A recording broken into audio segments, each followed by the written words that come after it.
Hola, buenas noches, bienvenidas, bienvenidos y bienvenides. A nombre del Centro Cultural de España, les agradecemos por estar aquí presentes. Eh, Estamos en la segunda jornada del Festival Ensayo, Pausa y Efecto, organizado por la editorial El Cuervo, con el apoyo del Centro Cultural de España en La Paz. Este espacio se propone como un espacio para encontrarnos, para pensar en conjunto, a partir del ensayo como una práctica que permite mirar la realidad desde distintas perspectivas y disciplinas. En esta edición, la traducción se aborda como un proceso que conecta culturas y amplía las formas en que entendemos lo que nos rodea. La sesión de hoy, titulada Traducir culturas, traducir mundos, invita a reflexionar sobre estos cruces y los vínculos que se generan entre distintos contextos culturales. Agradecemos hoy la participación de Rodolfo Quisbert, quien en esta jornada va a compartir con nosotros la experiencia en traducción y transcripción acumulada por el TOA, el Taller de Historia Oral Andina, durante 43 años de trayectoria. Y les invitamos también a seguir la transmisión a través de la página de Facebook del Centro Cultural de España y acompañarnos mañana en la última sesión del festival. A continuación, le cedo el micrófono a Fernando Barrientos de la editorial El Cuervo. Gracias, Sergio. Bueno, buenas noches. Quiero agradecerles a todos ustedes por venir hoy a la segunda versión, a la segunda sesión del Festival Pausa Efecto, que también es su segunda versión. Empezamos el año pasado.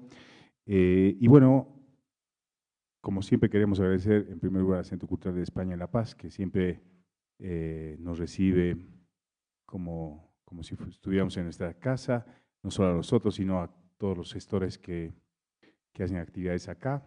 El año pasado creamos este festival, en primer lugar, con la intención de un poco tratar de introducir nuevos temas en la discusión pública, que casi siempre está dominada por discutir la política más inmediata y muchas veces deja de lado también otros temas de tratamiento urgente. Y por otro lado, la intención también era promover la práctica del ensayo como género literario. Ahí también tengo que agradecer al premio de no ficción Latinoamérica Independiente, que es un premio que hemos creado con 9 editoriales latinoamericanas, que ya tiene 2 ganadores. Mañana va a estar Marina Berry, que es la segunda ganadora.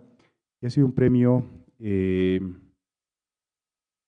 exitoso, la verdad, porque esta idea de juntarnos entre 10 editoriales latinoamericanas para que un libro de ensayo circule por todo el continente ha funcionado. Y en estas 2 versiones hemos visto que los ganadores han sido leídos en estos 10 países, con diferentes recepciones, por supuesto, como debía ser, pero era un experimento que necesitábamos hacer porque, por un lado, la circulación del libro en Latinoamérica es complicadísima y por el otro lado, habíamos detectado que el ensayo en Latinoamérica está teniendo un despegue, pero que ese despegue necesita siempre un aliento y un empujón. Así que esas eran las motivaciones para crear este festival. Y también, por supuesto, de promover la discusión local, ¿no? de lo que estamos viviendo en nuestras comunidades. Ayer hemos tenido la presencia de Pedro Chambi, también miembro del TOA, del Taller de Historia Oral Andina, una institución con más de 40 años de existencia, que se ha dedicado pues a rescatar la memoria corta y larga de las comunidades en los Andes. Y hoy vamos a tener en esta segunda sesión, perdón, la ponencia de Rodolfo Quisbert, Traduciendo Mundos, Traduciendo Culturas, que también es miembro del TOA. Así que agradecerle a Rodolfo por su presencia y a invitarlos a escucharlo esta noche. Muchas gracias.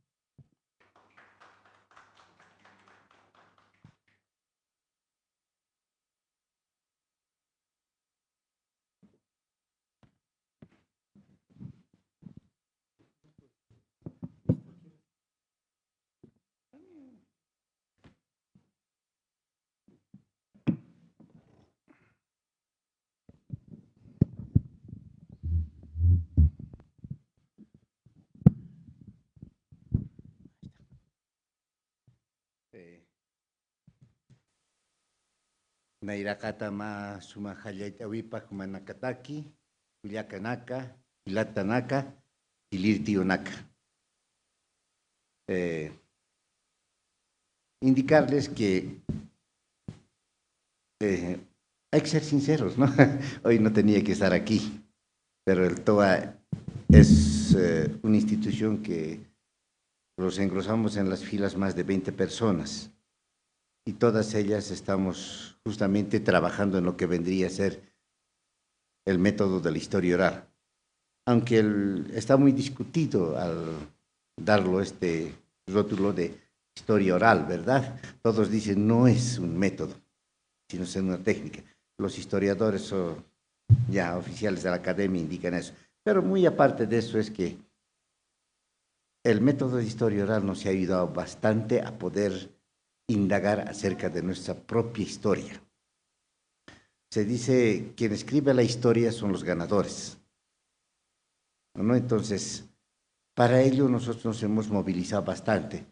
Yo soy ya en el TOA, estoy en la tercera generación y estoy más de 24 años trabajando en él.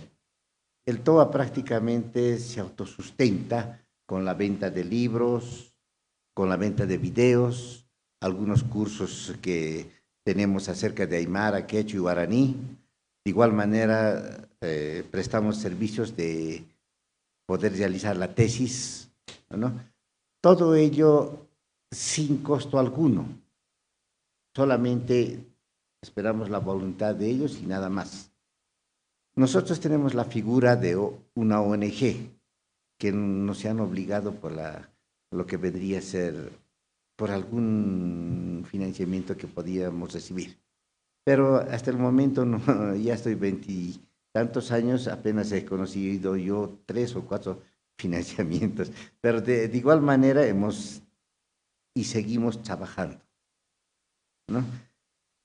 Para poder empezar esta pequeña charla, a mí me gustaría prácticamente mostrar un poquito de historia.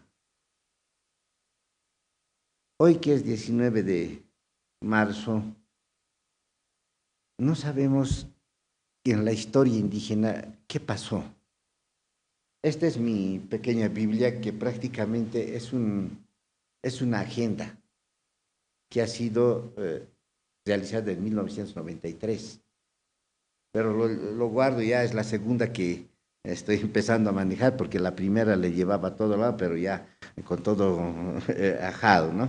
Y permítanme decirle que esta historia indígena es necesario conocerlo, no solamente en colegios, sino dentro de nuestra casa, dentro de nuestro hogar y dentro de nuestra familia.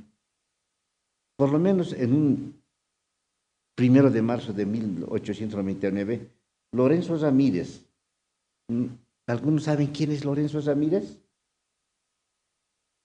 Lorenzo Ramírez fue el primer general indígena en Pando. Es el que primero se levantó contra los maltratos de la Iglesia Católica. Es el primero y es aquel que lo cortan la lengua y las orejas. El 9 de marzo de 1887 es el nacimiento del educador aymara Eduardo Ninaquespi. Es el primer educador. Él es el que, como se lo llamaba, era un maestro itinerante. Iba de pueblo en pueblo, pero con las técnicas propias de la aymara.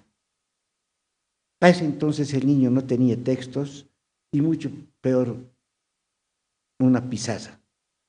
Y él cargaba en su epi, cargaba 2 elementos. La parte del guano de la oveja que lo servía para la matemática. Son bolitas pequeñas, ustedes han debido conocer el guano de la oveja. Le pintaba y lo hacía dormir en huevo, le plastificaba. y cada color tenía un determinado, si vale el término, una determinada cantidad se presentaba. Pero el niño, el niño aymara aprende haciendo. Entonces, él se ha inventado la primera pizarra digital. Estoy hablando de 1919, de 1917. La que se llamaba la manchama.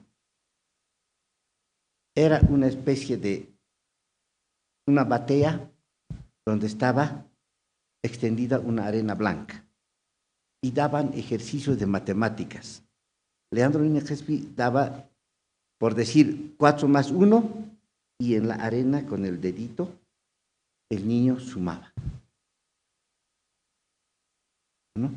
Él también de igual manera ha utilizado los quipus, ha utilizado las jaucas, ha utilizado los quelcas, pero todo con su conocimiento. Son elementos que nos muestran la historia indígena, las cuales que hasta ahora seguimos ocultando. Otra de las fechas sería un 13 de marzo de 1781. ¿Qué pasa con esto? Comienza el sitial a La Paz por Túpac Katari y Bartolina Sisa. Hace 3 días ya estaba sitiado La Paz. Son elementos históricos que podemos ver. Nosotros hemos investigado, tenemos un pequeño librito aquí rojo, que están todas las fechas históricas por año y por día, ¿no?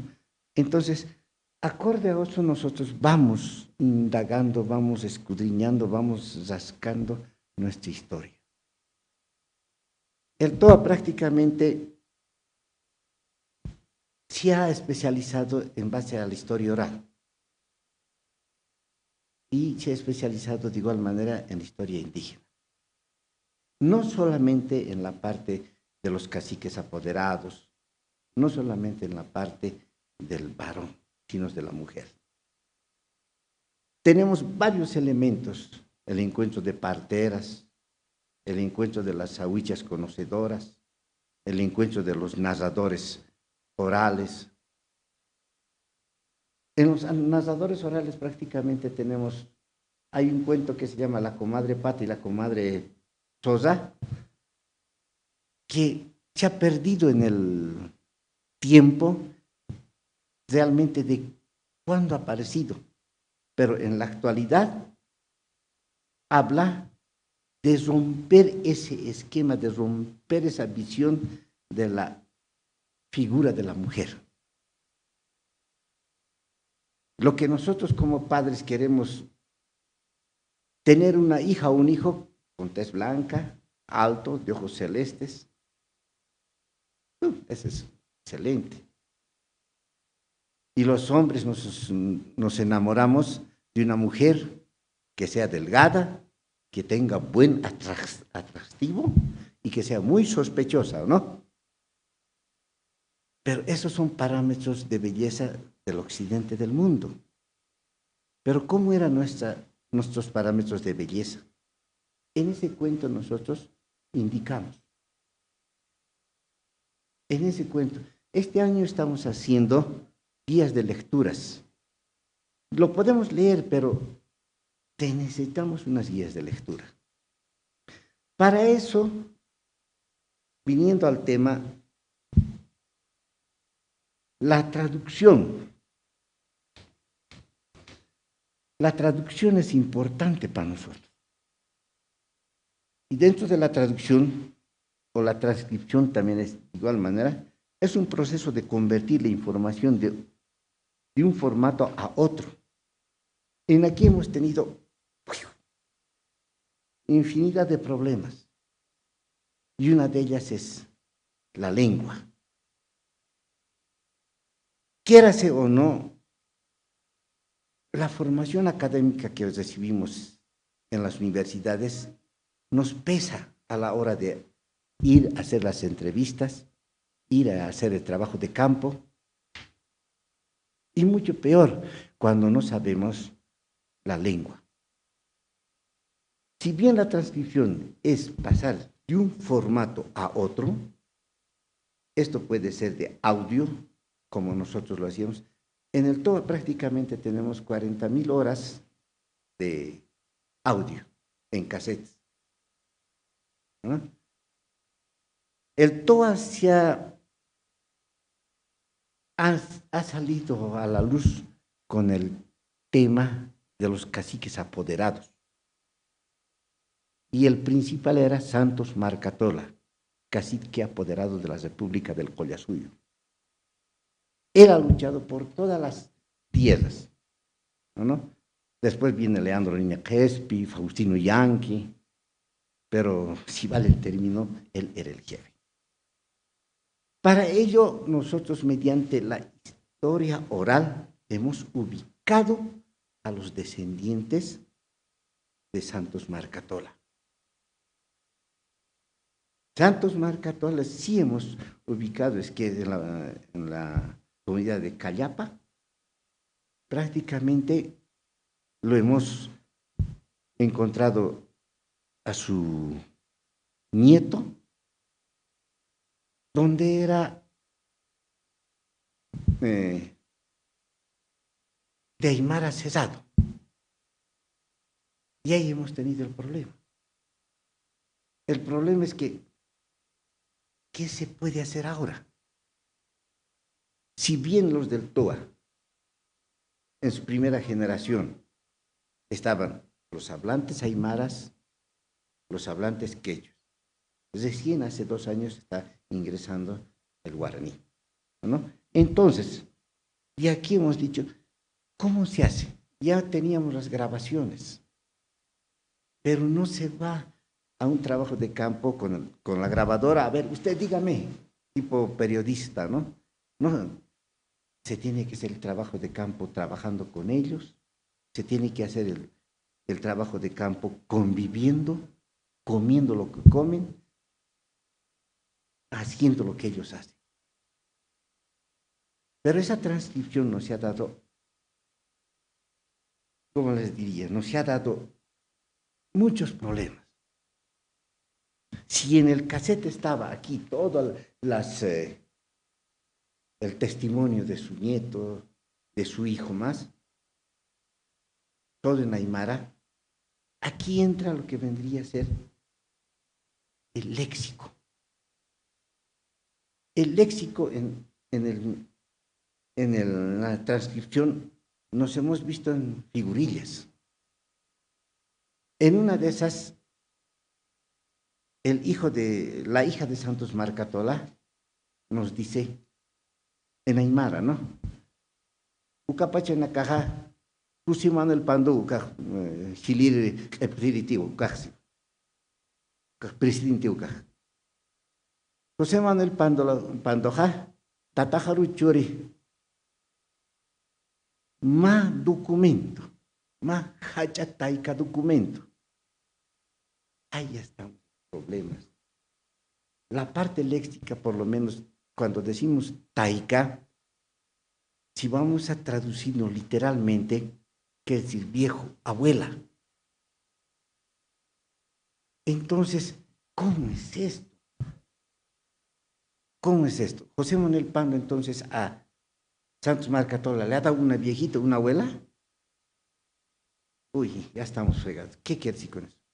Otro término que pone en la transcripción, vemos es que dice, José Manuel Pandoja, ucaja, ampar chureja.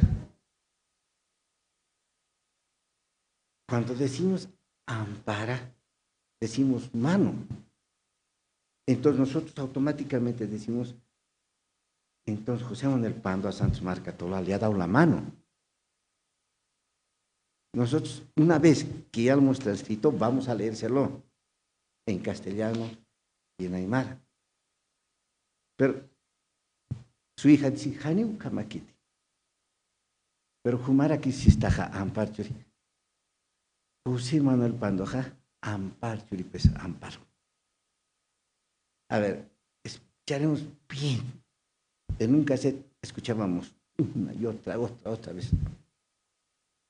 Y decía, amparo constitucional le ha dado. El léxico es diferente en diferentes espacios. Los de Caquiaviri, los del norte de La Paz, tienen su alargamiento vocálico. Por decir, si vamos a saludar, ¿cómo estás a Sergio? Y el Sergio es de ese lado, va a decir, Gualiquisto, tío. Ese alargamiento. Pero si vamos a ir al sur, va a decir, Gualiquisto, seco. En la transcripción hemos tenido esos problemas. Esos problemas. En el quechua había, nos decían, Jaripaucaj. ¿Qué es ahora, caray? Hemos ido buscando hombre, pero cuando decíamos, es su hombre, pero ya teníamos el problema, ¿cómo podemos solucionar esto? Por esa razón, dentro de nosotros, por lo menos, decíamos, el léxico es muy importante. Si bien vemos, ¿no? En la transcripción podemos ver el copiar, el reproducir, el trasladar, el seleccionar, el plasmar. Dentro de la Aymara se tiene que escuchar primero. Nosotros indizamos la conversación. Si estamos hablando de la guerra del Chaco, vamos a indizar. Del minuto 1 al minuto 8 habla de la partida. Del minuto 8 hasta el 15 habla de lo que vendría a ser la convivencia entre soldados. Pero así indizamos, ¿no? Pero hay veces que el copiar es cuando prácticamente no está tan audible, no está tan claro lo que está dando a conocer. Entonces, no solamente se tiene que escuchar uno solo, se tiene que escuchar en equipo. El reproducir se tiene que hacer mediante el texto y mediante el audio. Muchas veces existe infinidad de líneas que nos hemos saltado. Entonces, esa forma de trabajar, nosotros le decíamos el montaje. El montaje es cuando ya escuchas y nosotros, por decir, nos interesa solamente la guerra del Chaco en los caciques apoderados. Ese fragmento hay que sacarlo y ponerlo en el lugar que corresponde. No es solamente decir todo ya transcribible, sino hay que ir seleccionando, hay que ir plasmando, hay que ir intercalando ideas. Para ello prácticamente lo que venimos, dentro de lo que vendría a ser los principios metodológicos de la transcripción es la previa selección. Tenemos que saber seleccionar. Y eso solamente se hace escuchando. Luego se analiza si realmente dice eso. Por decir, como anteriormente les dije, su hija de Santos Marcatola ha dicho que Amparo Uchuri, José Manuel Pando. Para nosotros era, como les dije, José Manuel Pando le ha dado una mano, no, le había dado un amparo constitucional, ¿no? El escribir esto también tiene sus beneficios. La transcripción se tiene que hacer, aunque es esto lento, personalmente, pero se tiene que hacer escuchando, dando paso por paso. Lo primero es, y lo más tedioso vendría a ser la previa selección de los temas. ¿Dónde cambian los temas? ¿Por qué cambia? ¿No? Y el hombre aymara y el hombre quechua constantemente se exige, como yo he hecho algún artículo en Historia Oral, se rige en hitos mentales. Yo estoy planteando que los hitos mentales dentro de la historia oral sí existen. Y los hitos mentales son aquellas que es una señal, ¿no? Uno de ellos es cuando vas a hacer la entrevista. Es cuando te dice, a ver, hablaremos de la guerra del Chaco. Ya, 1932, ¿vale? Que sí. A ver, a ver. Ah, Kiscahuau, Casarase, Jaquechas y Maraja. Ese es un hito mental. Está partiendo la memoria larga desde ese hito mental. Está diciendo, ese año se ha casado el hijo y ese mismo año ha ocurrido esto. Ese hito mental. O si nos dice, miren, en el lado de Cascachi, al norte de La Paz, se han repartido ya las tierras. Y uno de los abuelos me dice, Guaguaru, Irpañao, acá tierra maja, acá Oraquemaja, acá. Pero después de 10 años, de 20 años, actualmente en ese lado están volviendo de la Argentina, están volviendo de lo que vendría a ser de Brasil. Pero ¿cuál es su hito mental de estos niños? En una de esas el abuelo había ido y a la abuela le había dicho, vas a cocinar lo más harto posible para mañana. Yo voy a repartir las tierras.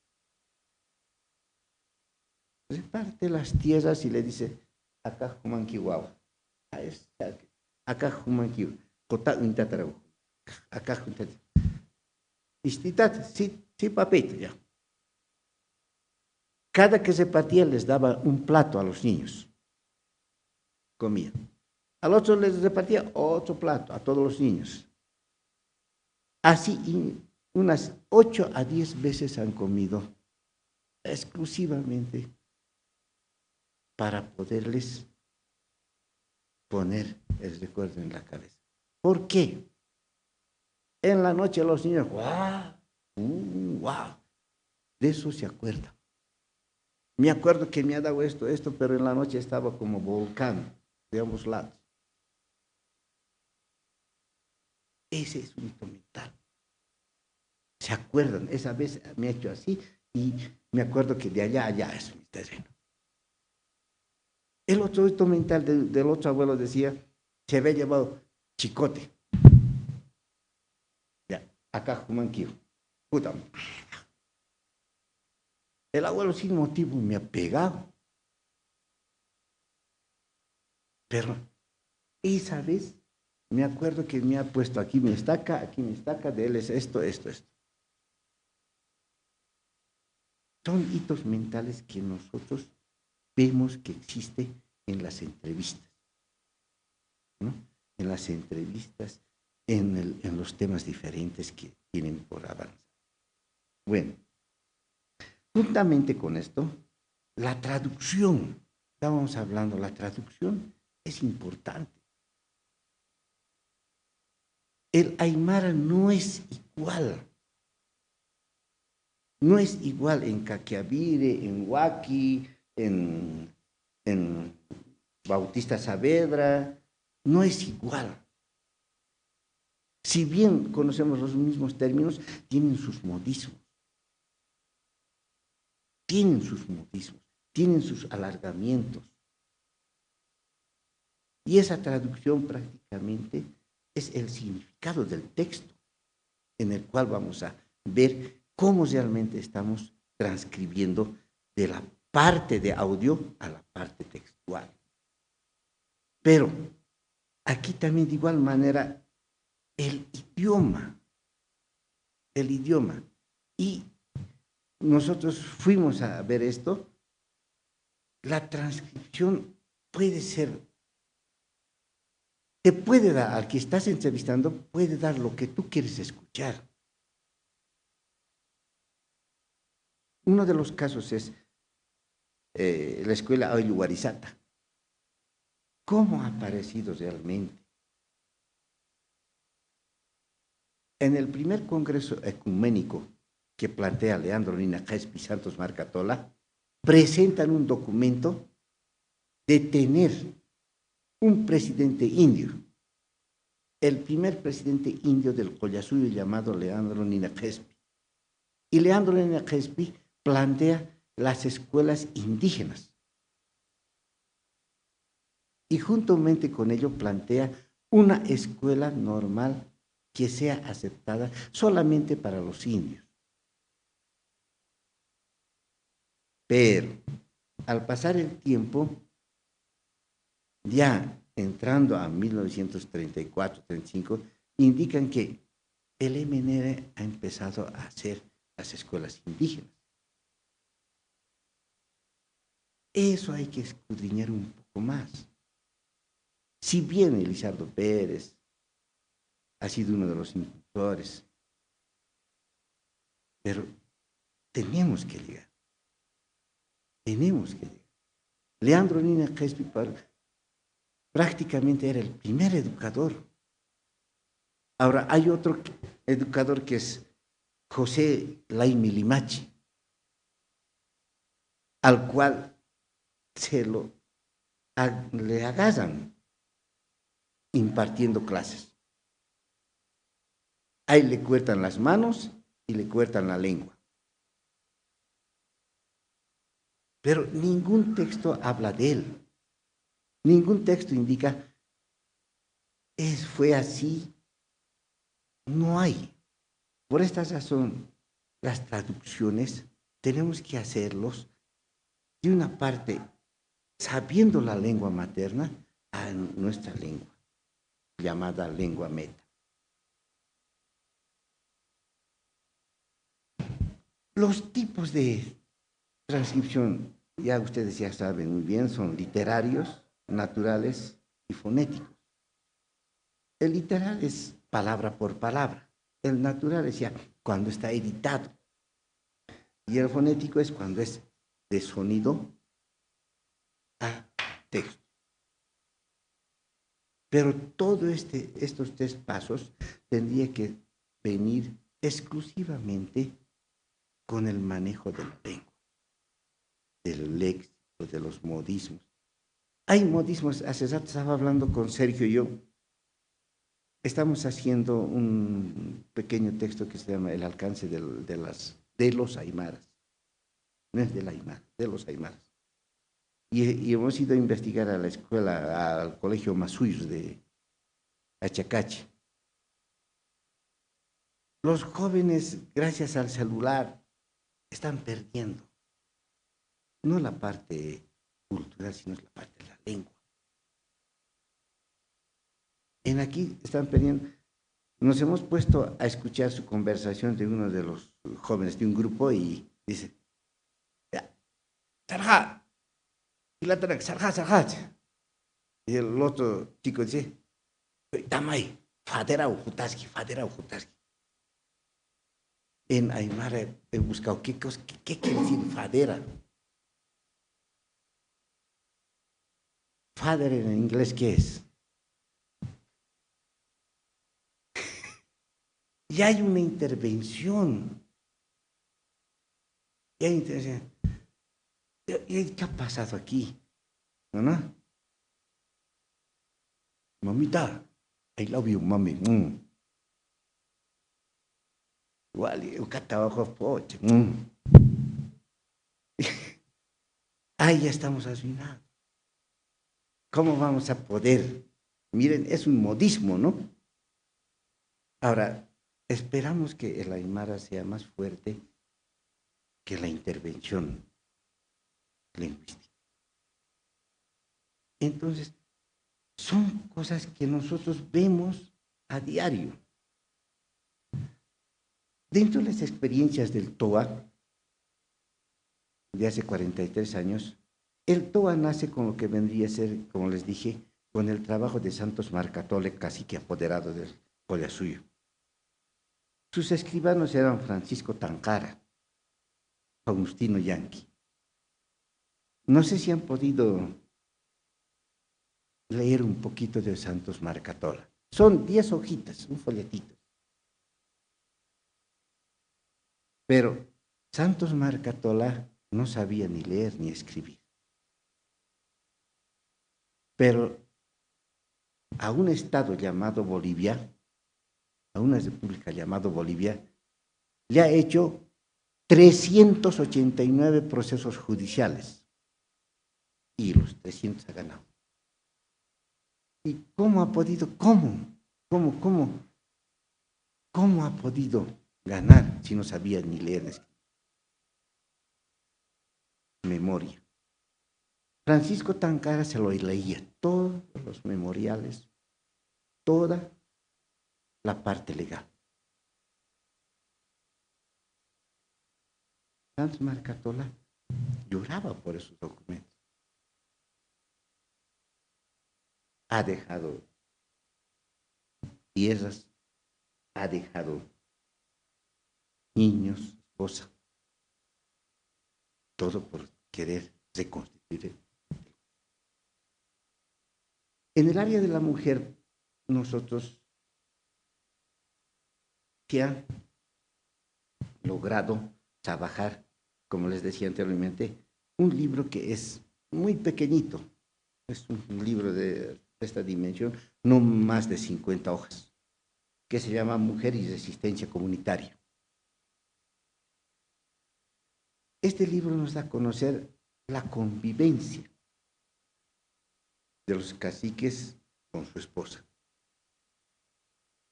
Juntamente con ello nos da a conocer los trabajos, el trabajo que tenía ella.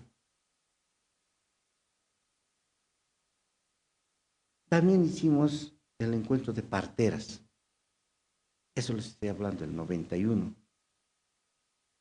El encuentro de parteras, tenemos un semejante documento que no lo podemos publicar hasta ahora por factor de tiempo, donde nos muestra parte por parte,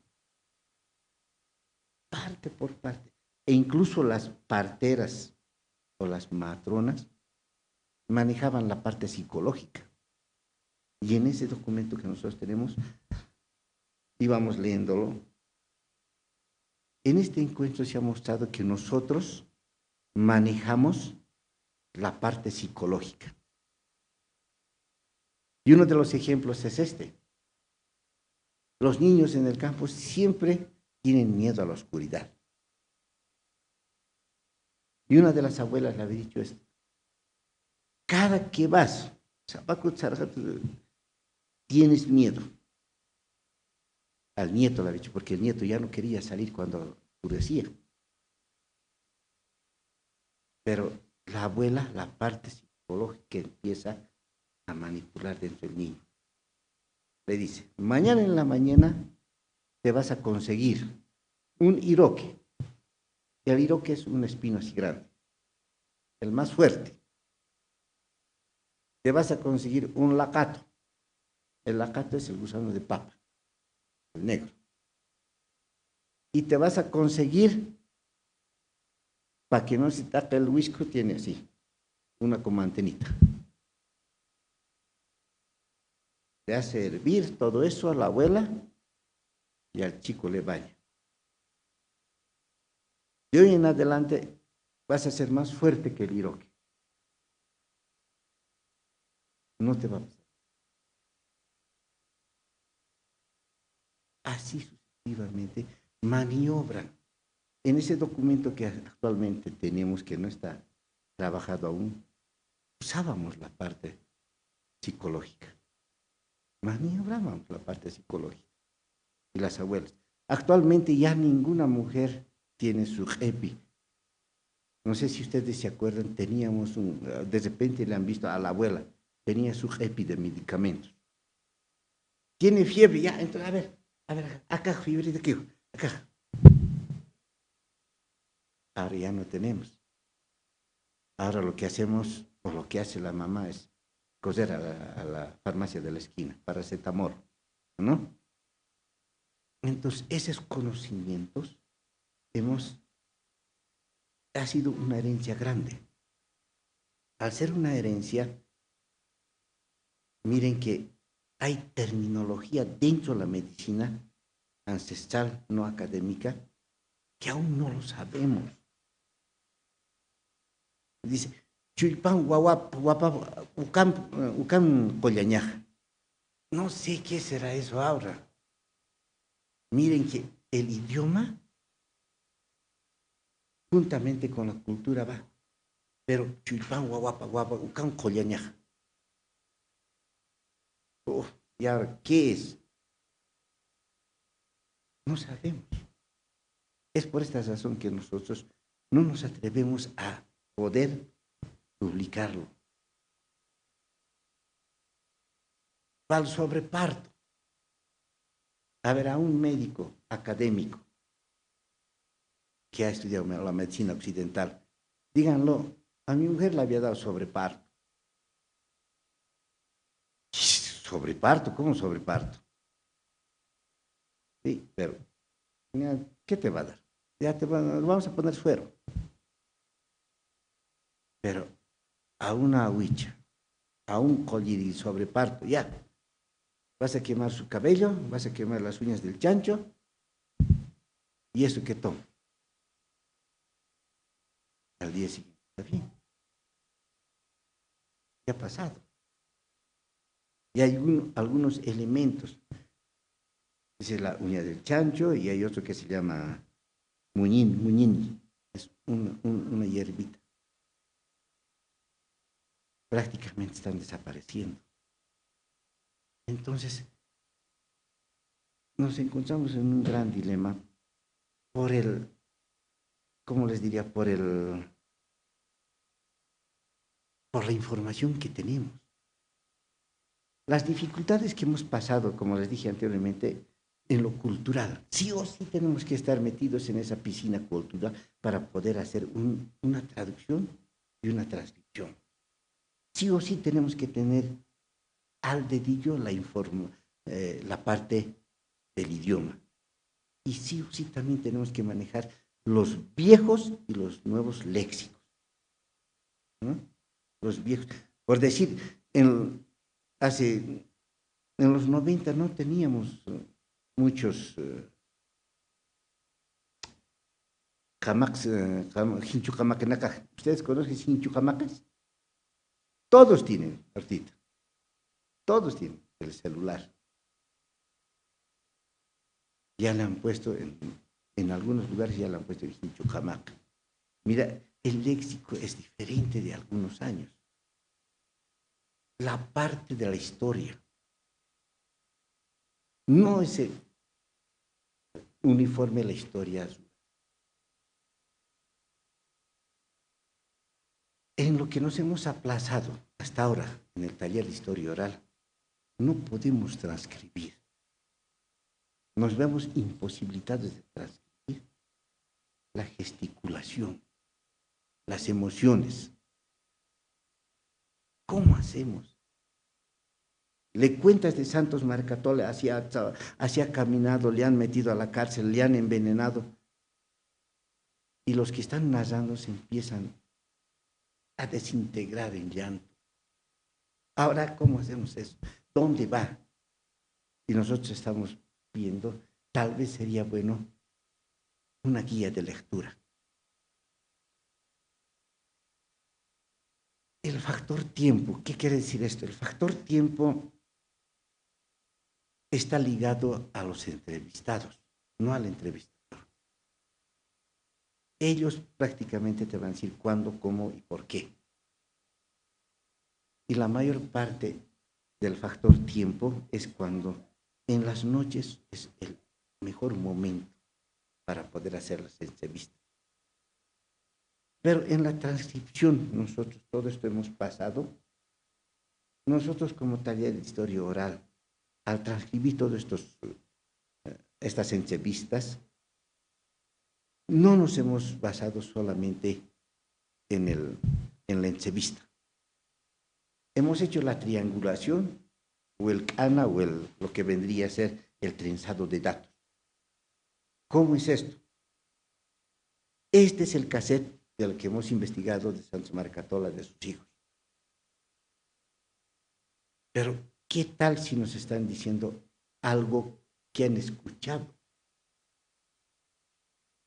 En una de esas partes, Santos Marcatola lo envenenan en la cárcel y lo dan por muerto y lo llevan al río Cajones donde lo botan para hacerlo desaparecer. Pero aquí viene la parte mítica. Dice que del río Cajones sale la Chocal Camil Bernita, donde le da aire, respiración de boca a boca, le empieza a sacar del río, le lleva a un poblado. Otro mito que ellos cuentan dice que un sapo gigante lo saca del río Cajones, se lo traga y va a medio de la selva a escupirlo, a botarlo. Está bien, es la parte mítica, está bien. Pero cuando decimos que hacemos el trenzado, que hacemos la cana, lo ponemos al medio, la entrevista, y vámonos a lo que vendría a ser los documentos oficiales de historia. Y comparamos datos. Pero a la vez, como hacemos 3 puntos, video, documentos oficiales, hacemos lo que vendría a ser la realización de entrevistas comunales. Recién nosotros sacamos lo que vendría a ser la transcripción y las entrevistas. Bueno, como les dije, los pasos a seguir son la lengua, tenemos que ver que está ligado a la cultura. Y cuando se dice cultura está ligado a lo que vendría a ser al aire. Estas estructuras de la lengua de la aymara son duales y complementarias. ¿Por qué digo duales? No solamente tenemos que ir con esa visión machista de decir, no, los hombres nomás saben, las mujeres no. El mayor almacenamiento de conocimiento ancestral en las mujeres. El aymara tiene un centro, un taipi, que vendría a ser la confianza. Para poder tener un buen producto de entrevistas, una buena conclusión, tenemos que tener la confianza de ellos para poder ser de mayor solidez en nuestros datos. Bueno, hermanos, ese es lo que les puedo contar, ¿no? Hayaya Jirininca, Hayaya Culiacanaca, Hayaya Mamanaca. Hayaya, hermanos.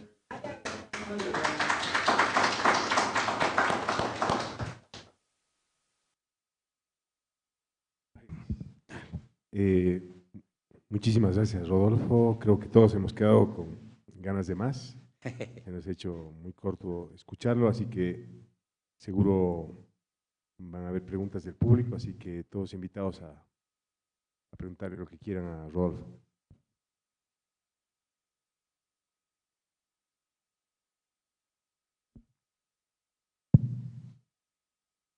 Hermano Rodolfo, en el Aymara y en el Quechua, mi caso de mí es algo muy particular. Mi papá, cuando había ido a trabajar a Uyuni, a la mina Atocha, la vieja, y ahí casualmente mi mamá había estado trabajando de enfermera, pero enfermera del colegio nomás, o sea, el que quería ir trabajaba de lo que había, sería secretaria, sería cocinera, sería enfermera, ya ha debido secretaria, ya ha debido cocinera, todo. Entonces ella ha ido de enfermera nomás. Y mi papá estaba trabajando ahí de telegrafista de la ENFE. Y mi papá aymara y mi mamá quechua, o sea, una relación medio increíble. Mi papá no cree en Dios y murió también sin creer en Dios, y mi mamá sí cree hasta ahora. Entonces ahí yo me he podido dar cuenta al crecer de que cuando se le pregunta a la Aymara qué, ellos nunca casi dan el qué, digamos, por qué es la historia tiene que ser. Siempre dan el para. La historia no es para escribirla o para decir esto, pero es para qué sirve más o menos. Aquí ahorita cuando has hablado claramente, cuando le preguntan a Santos Marcatola del documento y demás cosas, cuando dice amparo, siempre hay que descubrir algo, pero el para es para que futuramente ellos estén amparados. Pero la pregunta era, ¿qué? Este documento titula de que significa esto, pero ellos ya le han dado directamente el para. En el problema de la traducción hay esto, no se puede entender muy bien qué es el qué en el Aymara, pero directamente se van siempre para qué algo sirve. Eso también puede ser una estaca que a veces no deja avanzar, no quisiera decir ancla, pero más o menos una estaca que tranca de alguna manera. Hay muchos cuentos que al fin y al cabo no sabes de qué estás hablando, si estás hablando de la gente o de la cholita, pero no se puede definir muy claramente en el Aymara qué es el qué. En el quechua también con lo que ahora se está cruzando, más o menos también hay eso, pero antiguamente casi no había, siempre es el qué.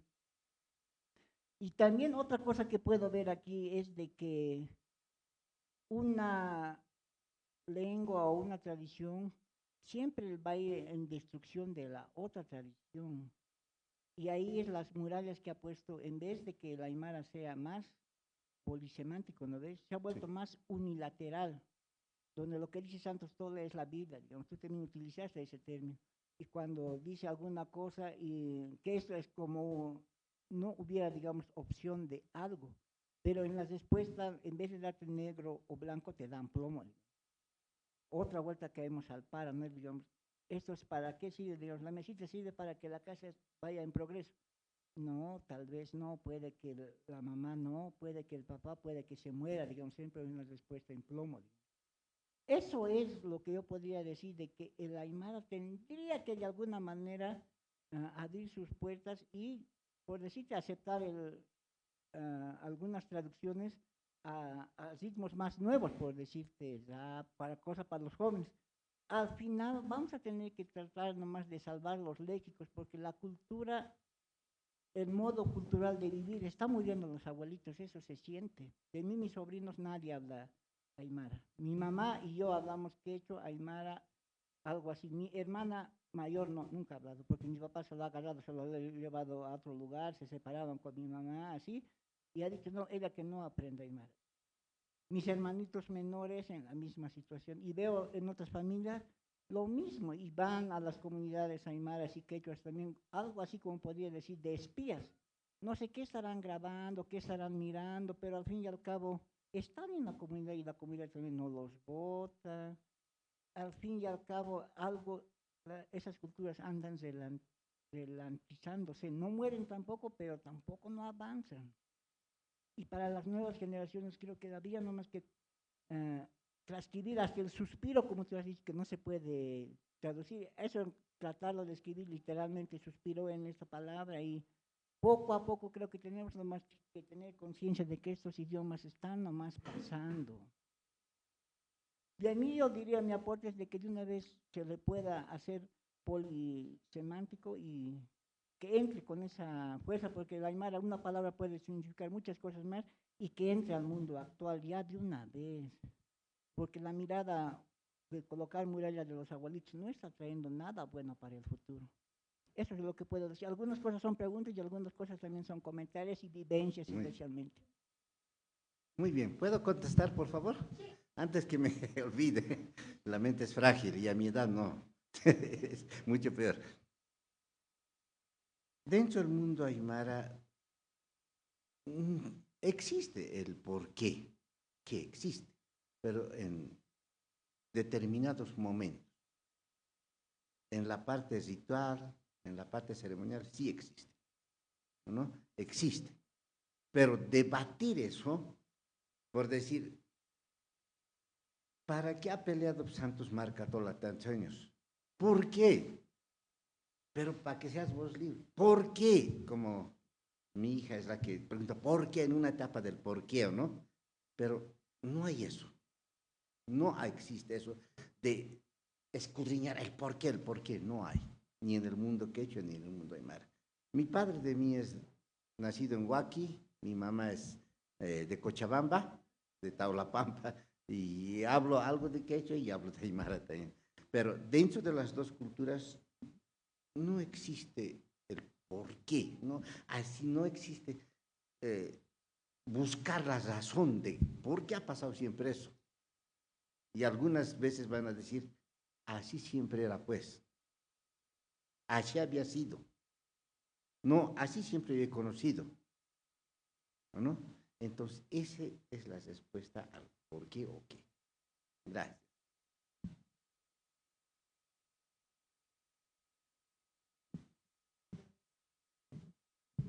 Bueno.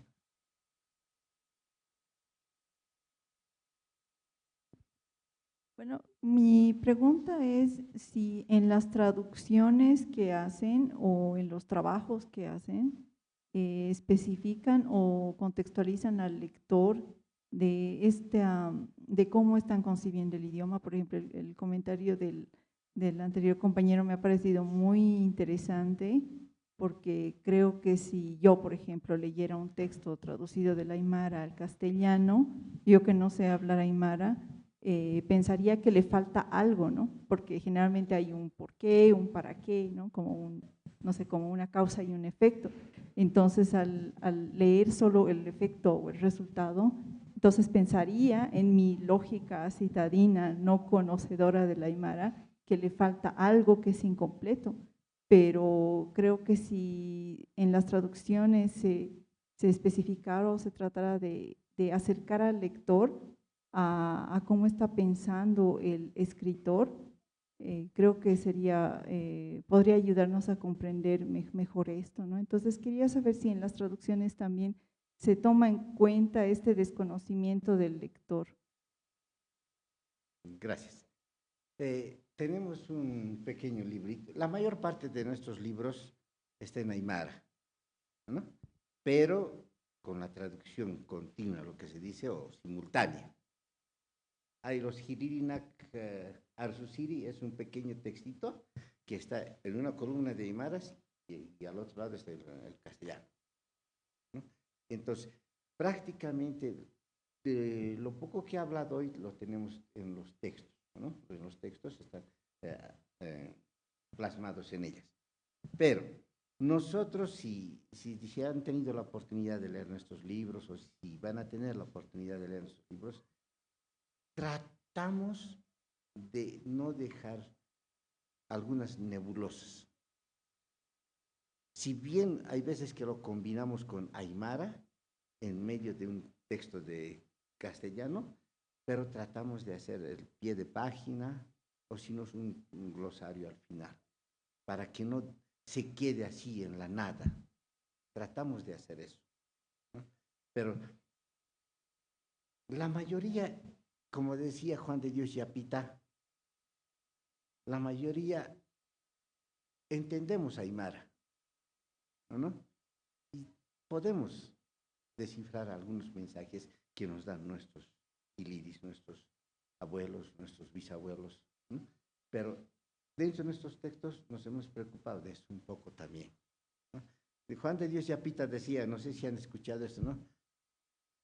En un colegio del Alto va Juan de Dios Yapita y indica, jóvenes, ustedes hablan aymara, y todos le contestan, no hablamos, pero entendemos. Y Juan de Dios Yapita dice, ustedes parecen mi perro. Mi perro no habla, pero entiende. Entonces, nosotros tratamos de acercarnos a lo más verídico y a lo más completo de lo que vendría a ser una entrevista, una transcripción. Tratamos. Gracias. Sí. Bueno, buenas noches, mucho gusto. Me pareció muy interesante la exposición y sobre todo esta parte de la traducción, ¿no? Para los que trabajamos con idiomas es muy, muy interesante. El aymara es un idioma bastante respetado incluso afuera, en el exterior, ¿no? Porque es más complejo que incluso el alemán, que ya por sí es una lengua bastante respetada, ¿no? Y el aymara es considerado por los propios alemanes como una lengua superior. ¿Por qué? Porque tiene precisamente mayor diversidad de léxico, semántica y más cantidad de fonética incluso, ¿no? Entonces, yendo a esto, quisiera saber si entre medio de estos relatos orales, de tanta producción que ha habido, se ha logrado identificar alguna corriente del pensamiento dentro de la Aymara y si se ha podido plasmar ya en algún texto, ¿no?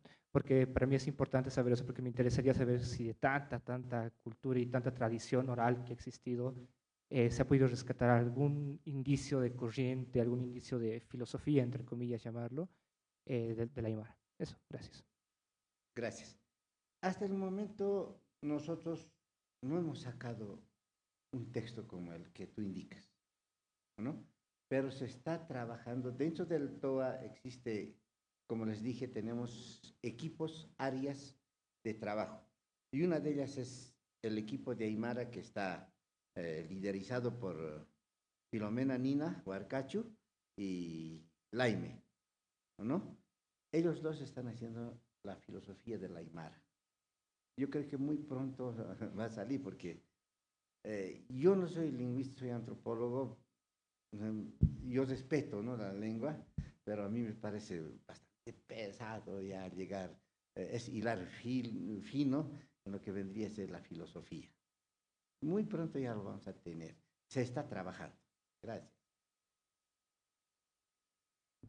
Rodolfo, porque Dime. bueno, tenía una pregunta ya de antes, que era con esto de las nuevas tecnologías. Ahora, por ejemplo, entre los traductores literarios hay casi una discusión casi ética, que es cómo utilizar en el trabajo de la traducción literaria las inteligencias artificiales. Entonces, la primera pregunta va por ese lado, ¿no? Cómo el TOA está pensando adaptarse a las nuevas tecnologías, a las nuevas herramientas. Y por otro lado, una pregunta que surge a partir de lo que dices del léxico de los jóvenes ahora, ¿no? Entonces, ¿cómo el TOA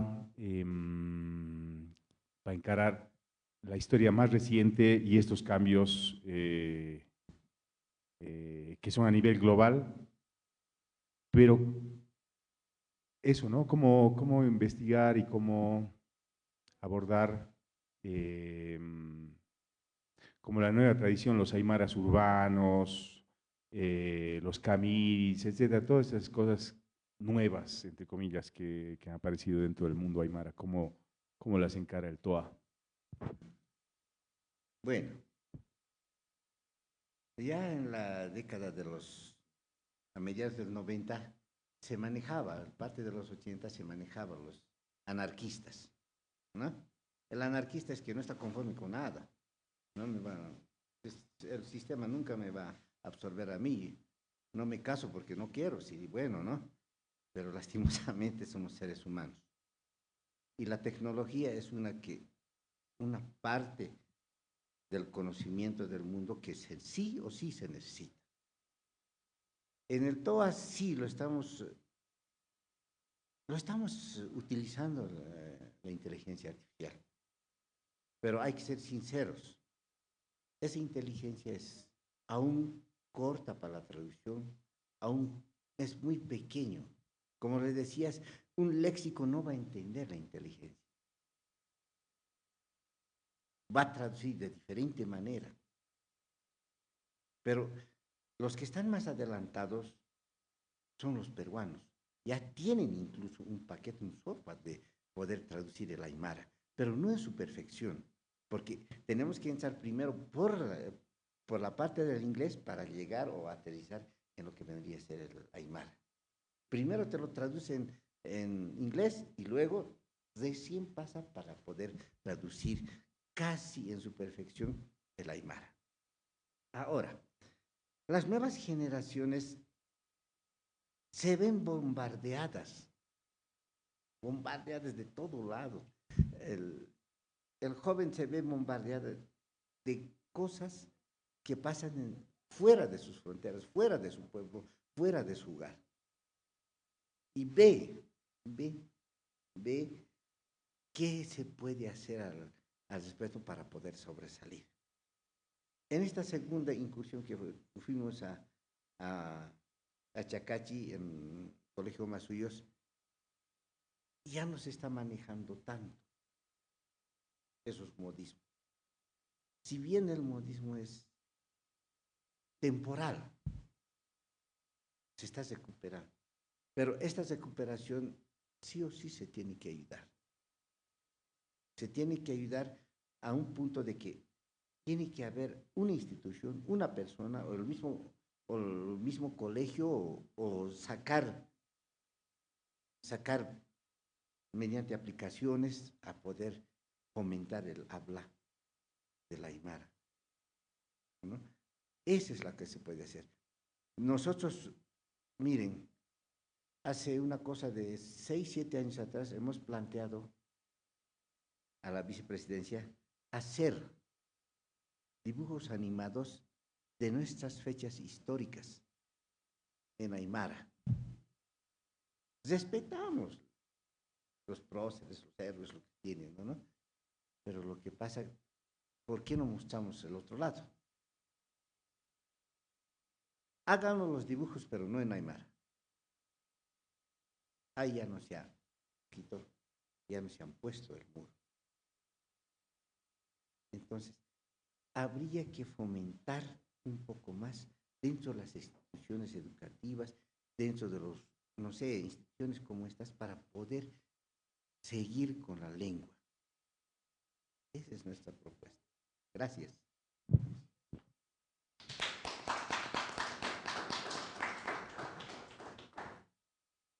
Bueno, creo que ya hay menos preguntas. De nuevo, agradecerles por su presencia.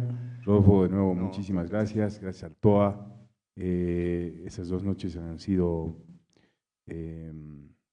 cautivantes, me parece, para toda la audiencia. Hemos quedado picados y con ganas de más. Así que, de nuevo, gracias y esperamos seguir la trayectoria del TOA. Invitarlos a mañana, la última sesión. Nos va a acompañar la escritora argentina Marina Berry, que también es traductora del ruso al español, y ella nos va a hablar justamente de su tarea como traductora, y aparte de traductora, ella ya tiene 3 libros sobre el idioma ruso, en los que uno puede ver características culturales, anécdotas sobre el idioma ruso que nos permiten acercarnos a Rusia en un momento complicado como este. Así que los quiero invitar para mañana. Muchísimas gracias. Gracias, muchas gracias, les agradezco. Pai Pai Gilatanaka, Pai Pai.